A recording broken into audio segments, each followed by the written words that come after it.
I got to do what the hell I think is right, and right or wrong, and they're going to have my butt no matter what.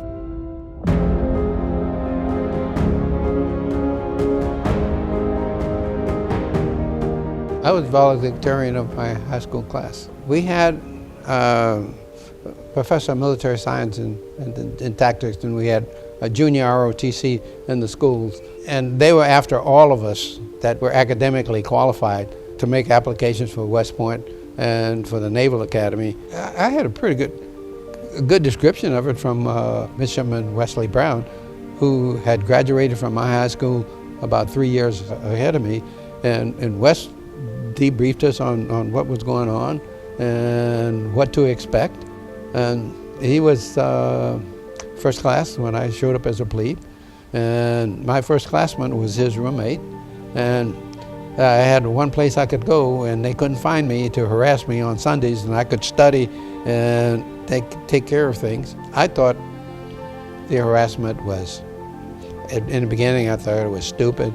I thought the people were sadistic. But when you back away and you get away from it, they made me a hell of a lot stronger than I ever would have been.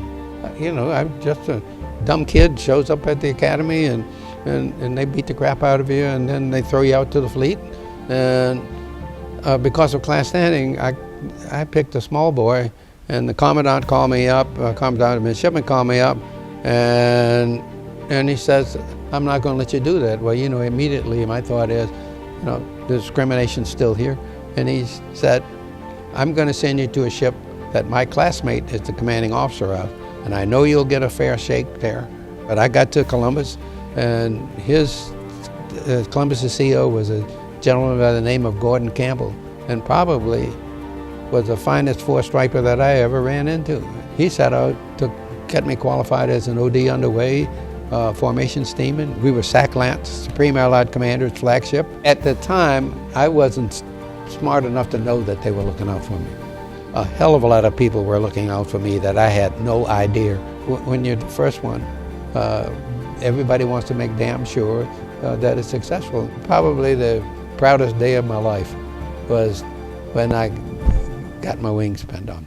I went to a squadron of recall reserves for Korea. Aviation-wise, these guys were beautiful.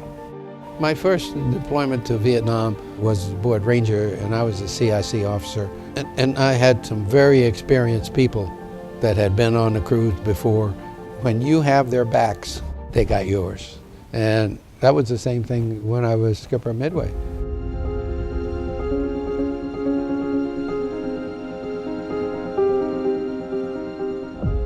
I'm now sending 10 HH-53s with about 200 refugees each when they come back.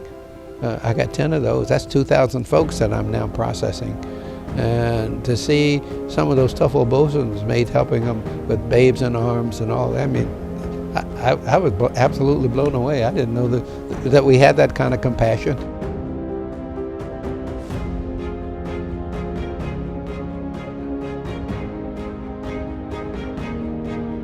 When we saw him circling, we were trying both distress frequency to contact the aircraft to see what his intentions are. And it turns out he didn't have a radio. I didn't need to know. I knew what he wanted.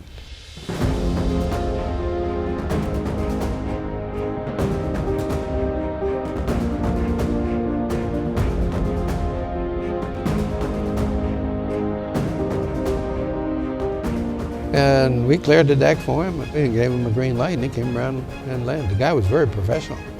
I frankly think that he was absolutely crazy to think he could go out and find a bird farm and thinks that without a tail hook he could land on one, or think he could find one dumb enough to give him a shot at it. I don't know. And of course, my administrative boss is now yelling at me, but he won't yell at me privately. He's yelling at me so the whole bridge can hear that he's on my case. He had been a previous skipper, and he thought he knew what was best, and I'm sorry. Well, I got to do what the hell I think is right, and right or wrong, they're going to have my butt no matter what. When they make you skipper, it's your problem. It ain't his, nobody else's. No matter what everybody else is yelling at you to do, Your job is to do what the hell you think is right, because that's the only thing you can live with. Do the best you can and take care of those that took care of you.